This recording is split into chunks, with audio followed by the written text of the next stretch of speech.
Hey everybody, welcome back to the studio. Christopher Blalock Fine Art, coming to you from Paint Slinger Studios. Good to see you. Hope you're having a great day. I wanted to weigh in on something that I didn't even know was a thing until I was looking around the internet and just watching videos. Um, are you talented? Apparently, there are some artists out there who think that being called talented, or who hold that position, that being talented is insulting. They say, no, no, I worked very hard to get where I'm at right now. It took years of practice to become this good at whatever they're doing. Uh, and so they don't like that word talented. Uh, I tend to disagree. Um, I think that their talent is misunderstood. Talent is the gift of an aptitude to learn to do art, or you can be inherently born to just be one of those people that is a maestro at anything you lay your hands to. Think about Bach, Beethoven, Leonardo da Vinci. I firmly think that Claude Monet was a genius, but that's my opinion. The people who really discovered and broke ground without learning or being forced, those are the truly super talented folks who are just, from the moment they're able to organize a thought in their head, they're able to produce art, be it music, visual art, whatever. Um, think about other people. Think about, this is the category I put myself in. I know that without a doubt I was born with an aptitude to produce art. I picked up an instrument, and within 3 days I had learned how to play guitar. A month later, I was in my first band. The month after that, I played a show. Um, with visual art, I've been able to draw since I was tiny. Did I have to work at it to get better? Sure, absolutely I did.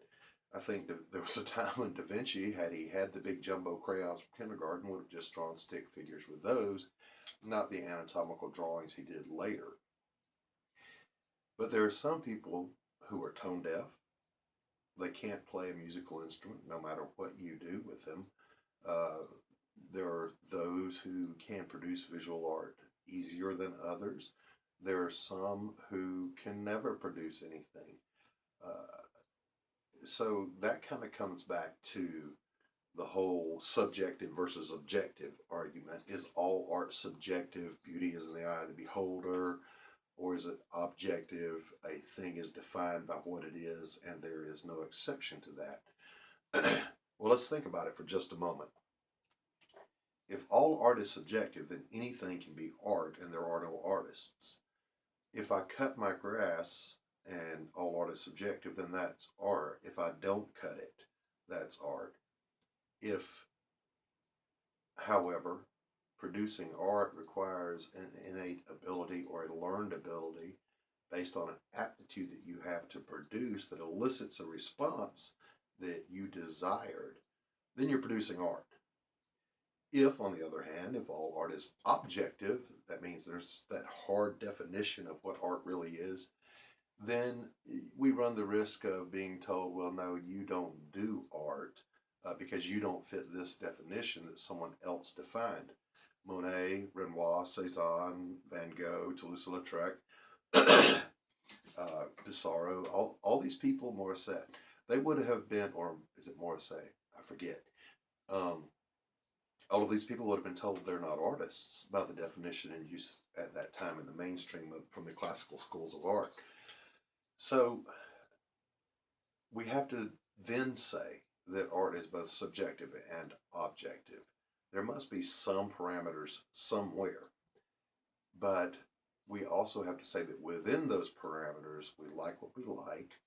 Uh, there is a response intended by the artist, be it music, be it sculpture, be it painting, drawing, weaving, printing, whatever it may be.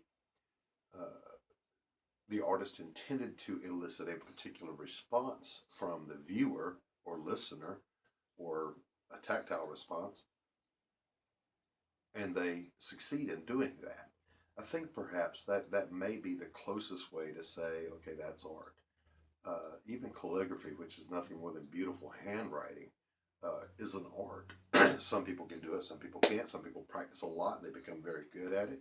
Some people just have naturally beautiful handwriting. You know, it makes it hard to say what is art and what is not.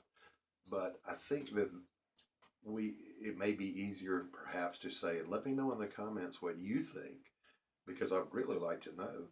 Um, Maybe it's easier to say what is not art.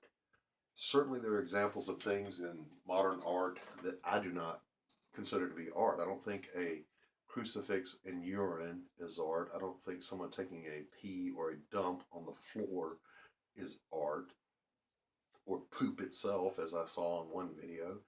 I don't think a white canvas is art. If you do, more power to you. You're welcome to disagree with me, but I think I'm on pretty solid ground there. Um, a baby can poop. A baby cannot paint a landscape. Having said that, let's talk for just a moment about your art.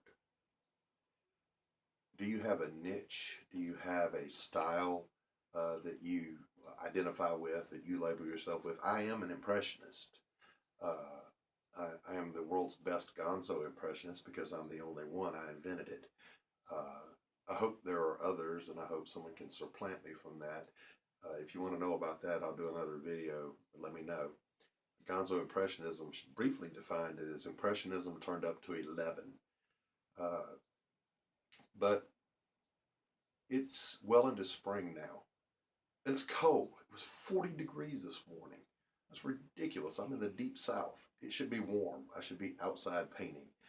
And I am absolutely over painting from reference photos. I just don't think I can do another one. I usually stock up for the winter months, and they last until spring. Spring has come, the first day of spring has come and gone, and it's still cold out. And it's almost like my heart, mind, and soul and body have a clock that no, we're not painting in the studio anymore. We got to get outside. And so rather than do another landscape or seascape or whatever from a photograph, I've been doing what I call cold weather abstracts, and this big beast behind me is one of those. And I've 1, 2, 3, 4, 5 or 6 others that I've done, and they're good. I like them. I enjoy doing abstracts. My whole point in saying that, of course, is that yes, I'm an impressionist, but I do abstracts. I also do portraiture. I can do still life. I can play musical instruments. I can compose music. I can write lyrics, poetry, and I've written a good bit of fiction. One of these days I'll get that stuff published, but I have to focus on one thing at a time. I'm not that guy who can do everything at once. If I picked up a musical instrument and started playing right now, my painting would just fall off because all my energy would go into that. Maybe you're one of those people who can do the multiple things. If you are, I think my son is one of those people. He's extremely gifted as a musician, but he does a lot of other things too. How about you? Finally, you know, is wearing a label of an impressionist a bad thing? No, I don't think so. That's what I identify with. That's where my strengths lie. That's where my skill set is. That's what my mind can really wrap around. And if your thing is cubism, surrealism, pure abstract, if it is portraiture, if it's realism, then that's your thing. Uh, and there's nothing wrong with calling yourself that. And there's nothing wrong with stepping outside of that style or zone, because your art is going to be uniquely you no matter what you do. My abstracts look like my abstracts. They don't look like anyone else's.